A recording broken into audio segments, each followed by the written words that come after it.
8.2 Health Consultation, Charlotte, Wales. Speaking to my first client, we asked some personal details to start off with.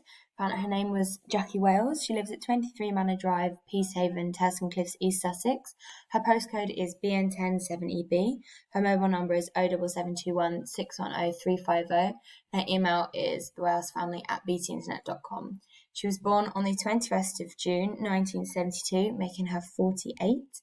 We also collected some information about her GP as well, in case this was needed later on.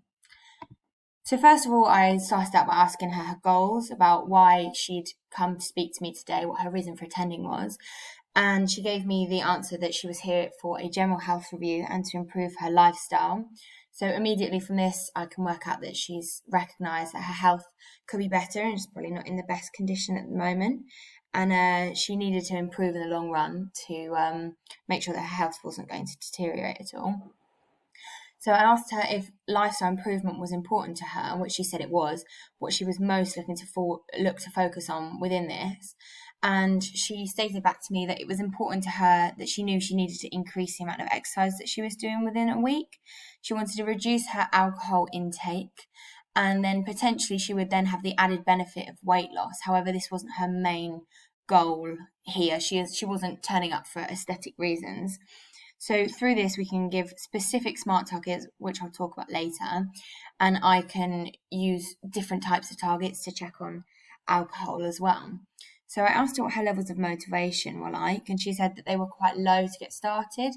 So because of someone like this who isn't really partaking in very much exercise at all at the moment, we need to find a form of exercise that she would find interesting and exciting so that her motivation levels could increase to get her to start.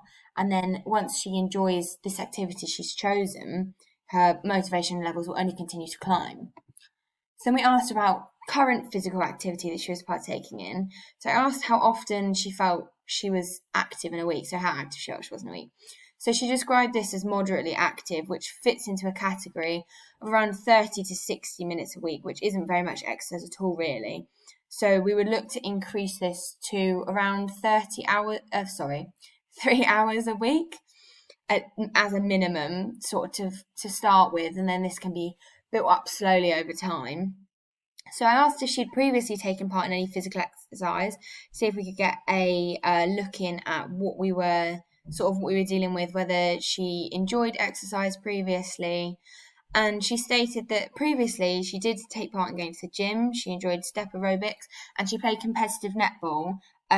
However, she stopped 18 years ago because she decided to have children, which is often a reason people give up exercise. So she'd really like to get back into regular exercise now that her kids are older and she has more free time. So from this, we can immediately see what sort of exercise she's previously enjoyed.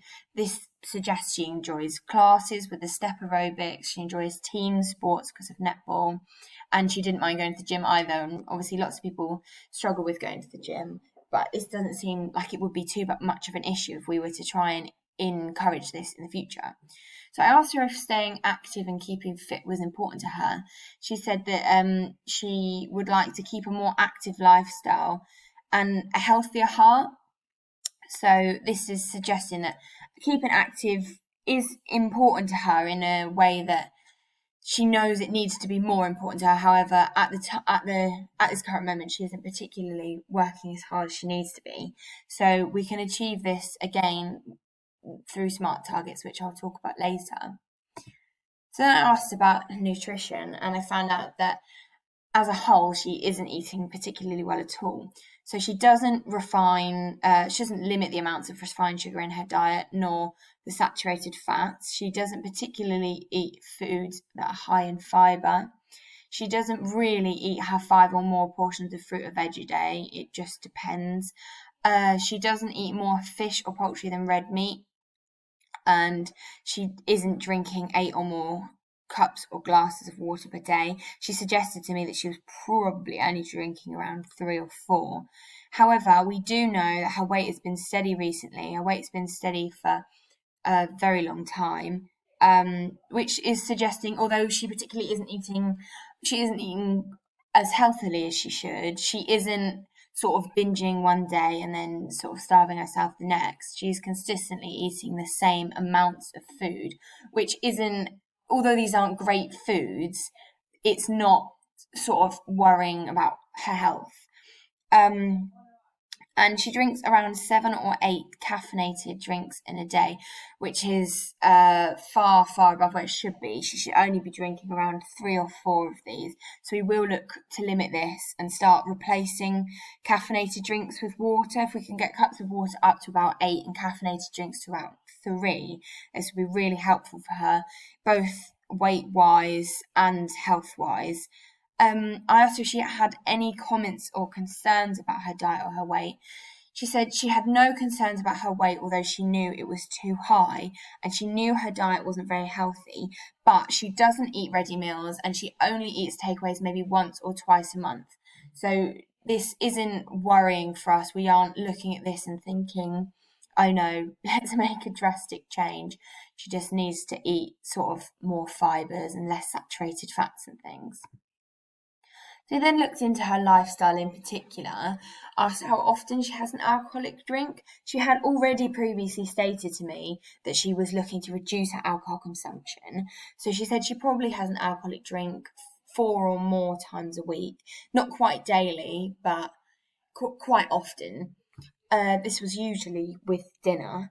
So then I asked how many units of alcohol she was drinking per day.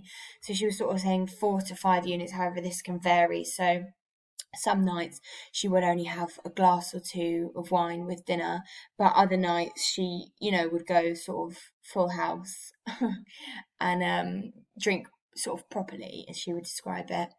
So we're sort of potentially looking at 20 units a week, but then this could be, it could be anywhere really between 15, 16 and 30.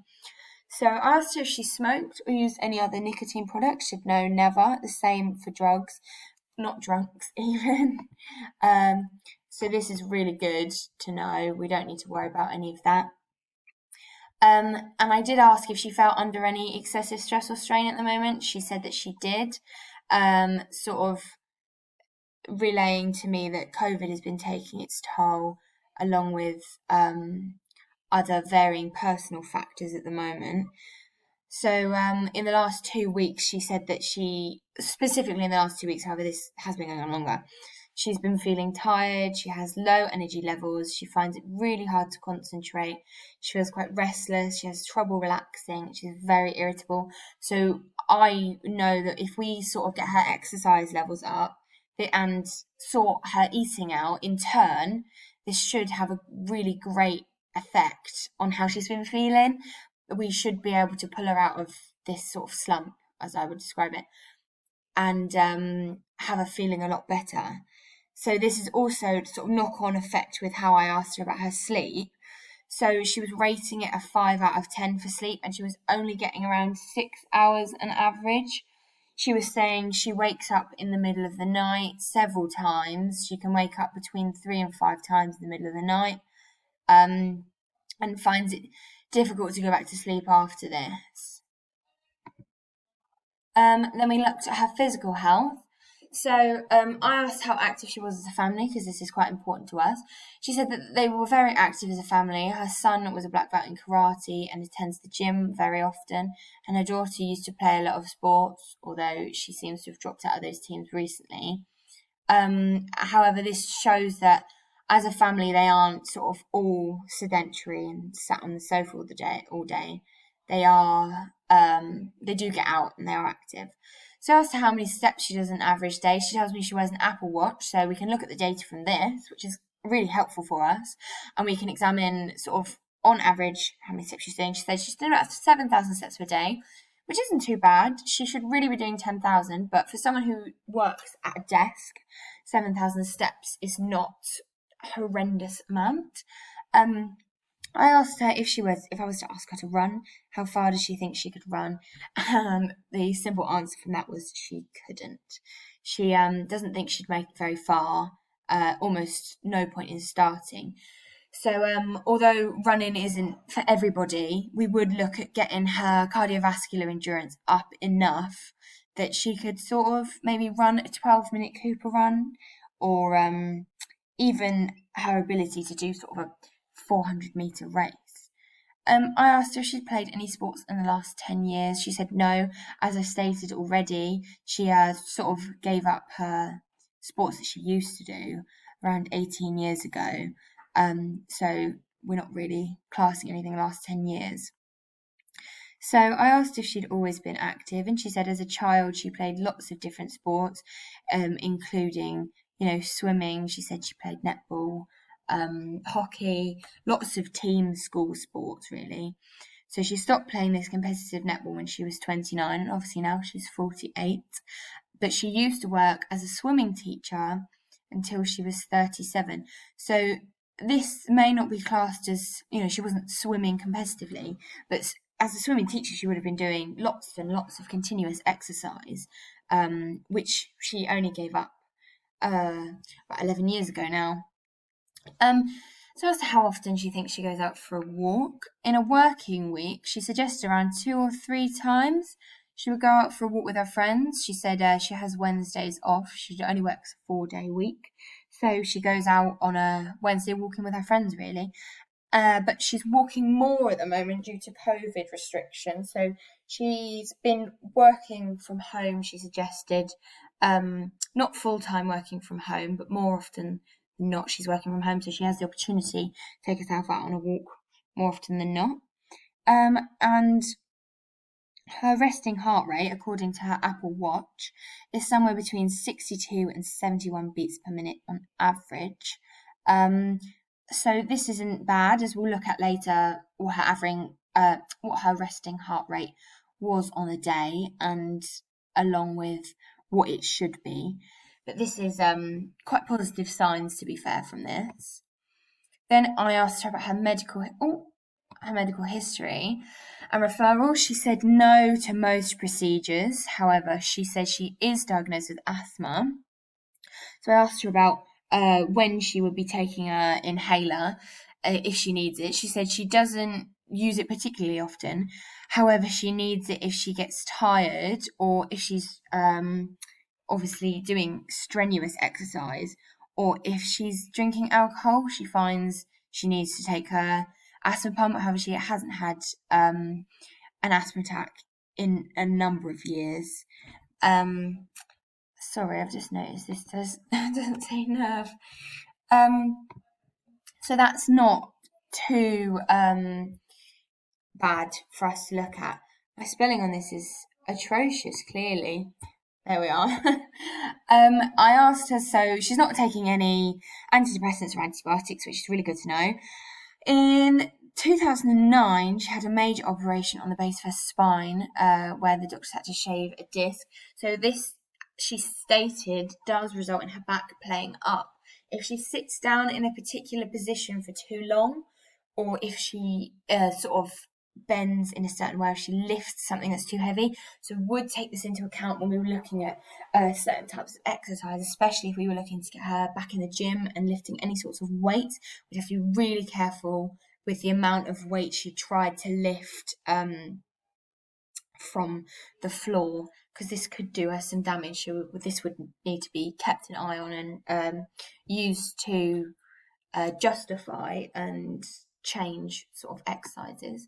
So continuing on with her medical history and referral, she states that she did have breathing problems during physical exercise, but as we already discovered, this is due to her asthma. And I asked if she would have trouble with sort of moderate exercise. She said no. The only time she would have real problems with her asthma is if I suddenly said, oh, do a 100-meter sprint. She wouldn't be able to do this, which is not what we'd want her to do to get back into exercise anyways. This would just have to be kept an eye on, and if we were to ask her to do anything, we would need to make it very clear from the start that if she felt she couldn't breathe properly, she would need to stop and not continue on. But she's not taking any medication, and she hadn't been in hospital for the past 3 years at all. She's got no conditions diagnosed by a doctor, so she should be given the full go-ahead to start exercising. There should be no issues here really at all.